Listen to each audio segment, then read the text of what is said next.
कलवा मुमरा के क्रिश्चियन समुदाय का महायुति के उम्मीदवार नजीब मुल्ला को समर्थन। क्रिश्चियन सामाजिक एकता संगठन के जीतू राठौड़ ने किया ऐलान।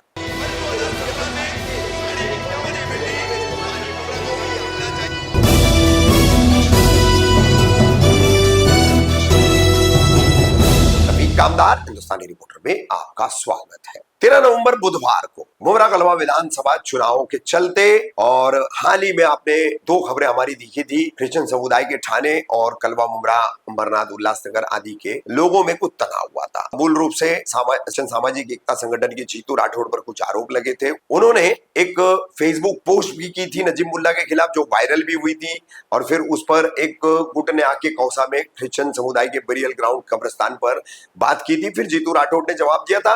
अब जीतू राठौड़, उनका संगठन, उनसे जुड़े हुए कौसा मुमरा कलवा के क्रिश्चियन समुदाय के लोग, इन्होंने 13 नवंबर बुधवार को मुमरा नारायण नगर से सटे हुए शांति नगर परिसर में, शांति नगर में उन्होंने एक प्रेस कॉन्फ्रेंस ली और इस प्रेस कॉन्फ्रेंस में उन्होंने ऐलान किया कि वो महायुति के उम्मीदवार नजीब मुल्ला को समर्थन कर रहे हैं। क्यों कर रहे हैं वो भी उन्होंने बताया, और इस समर्थन मिलने पर क्या बोले हैं महायुति के उम्मीदवार नजीब मुल्ला, सुनिए। भाई, आज नारायण नगर में चर्च में आपकी एक मीटिंग रखी गई थी। क्रिश्चियन समाज के कई लोग आए और आज आपको समर्थन दिए, और इस मीटिंग को लेकर तो क्या कहना चाहोगे आप? आज सेंट जोसेफ चर्च मुमरा के अंदर तमाम कलवा मुमरा के जितने भी पेस्टर्स हैं, जो भी चर्चेस के जिम्मेदार फादर्स हैं, उनको हमारे जीतू भाई राठौड़ के ज़रिए, राजन केनी साहब की मदद से, हमने आज क्रिश्चियन सामाजिक एकता संगठन ने घड़ी निशानी पे रहने वाले नजीब मुल्ला को आज समर्थन किया है, मुझे समर्थन किया है। दुआ हुई अभी, और उन्होंने अपने तकलीफ़ें बताई, और उन्होंने जो माइनॉरिटी का लीडर अपने आप को जो बताता है, उन्होंने माइनॉरिटी के साथ कैसा सलूक किया वो भी चीज़ सामने आई। मुझे सुन के बहुत अफसोस हुआ कि ऊपर वाला आपको कुर्सी देता है, ताकत देता है, तो लोगों की सेवा के लिए देता है, लोगों को दबाने के या अत्याचार के लिए नहीं देता है। तो हमने कुछ उनको वादे किए हैं, बेशक ज़रूर वादे पूरे करेंगे। और सुविधाओं की बात हुई है, सुविधा को लेकर भी है। इलेक्शन में हर समुदाय को इस बहाने मिलने का मौका मिलता है, उनके तकलीफ़, उनके समस्या और उनके मांगों को जानने का मौका मिलता है। तो आज एक वही प्रसंग था कि जिसके अंदर उनके तकलीफ़, उनकी मांगें क्या है, उनकी इच्छा क्या है, वो समझने का मौका मिला। आने वाले दिनों में एक लोक प्रतिनिधि बनके ज़रूर इनकी जो मांगे है उसको ऊपर काम करने की मैं पूरी कोशिश। जीतू भाई, आज आपने नजीब मुल्ला साहब को बुलाकर एक मीटिंग ली गई और आपने पूरी तरीके से क्रिश्चियन समाज समर्थन दिया है, तो क्या कहना चाहोगे? देखिए, नजीब मुल्ला जी अल्पसंख्यक समाज से आते हैं। इस बेस पर अल्पसंख्यक समाज नजीब मुल्ला जी के साथ खड़ा रहेगा, वो हमारे भाई हैं।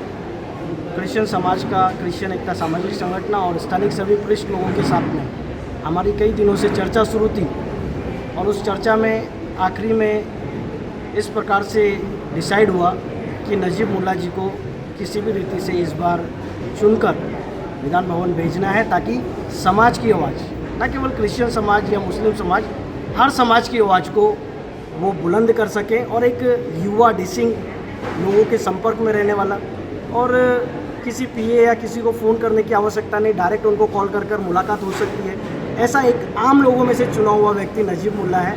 इसलिए उनको समर्थन क्रिश्चियन समाज का रहेगा। कुछ दिन पहले आपने फेसबुक पे एक पोस्ट की थी, उसमें लिखा था कि महायुति के उम्मीदवार नजीब मुल्ला कलवा मुमरा विधानसभा 149 में खड़े हुए उम्मीदवार है, और उसको हम क्रिश्चियन समाज की तरफ से बायकॉट करते हैं, और हम पूरी तरीके से समर्थन नहीं देंगे, क्रिश्चियन समाज समर्थन नहीं देंगे। काफ़ी ज़्यादा वो पोस्ट वायरल हुआ। आज ऐसा क्या हुआ है जो आप नजीब मुल्ला के साथ खड़े और समर्थन दिए गए? देखिए, वो पोस्ट वायरल हुई थी, उसके पीछे कुछ कम्युनिटी के मुद्दे थे, जो स्टेट लेवल के मुद्दे थे। इस वजह से हमने उस विषय को डाला था, लेकिन सीएम साहब के साथ, खासदार साहब के साथ, स्थानिक उम्मीदवार नजीब मुल्ला जी के साथ हमारी मुलाकात हुई। उन विषयों को हमने रखा, और पॉजिटिवली हमें उन विषयों के ऊपर उत्तर मिले हैं। इसलिए क्रिश्चियन समाज नजीब मुल्ला जी के साथ में है। जैसे मैंने पहले भी बताया कि अल्पसंख्यक समाज का होने के नाते हमारे दिल में कहीं ना कहीं तो वो प्रेम था, लेकिन समाज के काम अगर ना हो, उस वजह से एक वो पोस्ट वायरल हुई थी। लेकिन आश्वासन में लिया गया है सीएम साहब, खासदार साहब और नजीब मुल्ला जी की तरफ से इसलिए समाज खुश है और उनको आज समर्थन जाहिर कर रहा है। जीतू भाई, कई सारे आपने वादे लिख के दिए कि ये हमारी समस्या है, ये पूरी कीजिए, और नजीमुल्लाह साहब ने आश्वासन भी दिया कि इस समस्या को जल्द से जल्द पूरा किया जाएगा। तो क्या क्या समस्या थी आपकी क्रिश्चियन समाज की? पहली समस्या तो कब्रिस्तान की है कि एक बड़ा कब्रिस्तान हो जाए। हॉर्स वैन चाहिए 100 वाई का, क्योंकि नहीं है, जिसकी वजह से घर से बॉडी को कब्रिस्तान तक लाने में 8-10 हज़ार रुपये का खर्चा होता है। हर कोई उतना बेयर कर सकता है ऐसा नहीं है, कई लोगों के पास नहीं है, तो फिर वो किस प्रकार से वहाँ तक लेकर आएंगे। एक तो पहले ही हॉस्पिटल का खर्चा करे आदमी, वहाँ पर बर्बाद हो जाए, उसके बाद में उसको दफनाने के लिए लाना है, उसमें भी 10-20 हज़ार रुपये का खर्चा हो। तो इस विषय को हमने जब भी हमारे अधिकारियों के सामने रखा, नजीब भाई के साथ में रखा, खासदार और सीएम साहब के साथ में रखा, तो उन्होंने कहा कि मैं जैसे ही चुनकर आता हूँ, आपको सबसे पहला काम मैं आपको हर स्वयं मुहैया करा के देता हूँ। फिर बाकी के जो स्टेट लेवल के मुद्दे हैं उनके ऊपर भी बात हुई है, कम्युनिटी हॉल के ऊपर बात हुई है। मुमरा कलवा की जनता से और आपके क्रिश्चियन समाज से क्या अपील करना चाहोगे? मैं हाथ जोड़कर हमारे मुस्लिम समाज को कहना चाहूँगा, देखिए आप इस बात को भली भांति समझिए कि ये नजीब मुल्ला जी है, ये हमारे समाज के हैं, अल्पसंख्यक समाज के हैं। आधी रात को अगर ये फ़ोन नहीं भी उठाएंगे तो इनका दरवाज़ा जाकर हम खटखटा सकते हैं, लेकिन दूसरे व्यक्ति के पास में जाने के लिए आपको मालूम है उनके बारे में कोई गलत बोले तो बंगले पे बुला के पिटाई हो जाती है। इनका ऐसा नहीं है, ये आदमी सीधा है, आपके लिए काम करने वाला है। अभी कई क्लिप इनके बारे में भी वायरल की जा रही है, वो राजनीतिक हैं, उसके ऊपर ध्यान ना देते हुए मुस्लिम समाज और क्रिश्चियन समाज मिलकर पूरी रीति से इनको समर्थन दे, ताकि अपना भाई विधान भवन में जाए और हमारे लिए मुद्दों को उठा सके।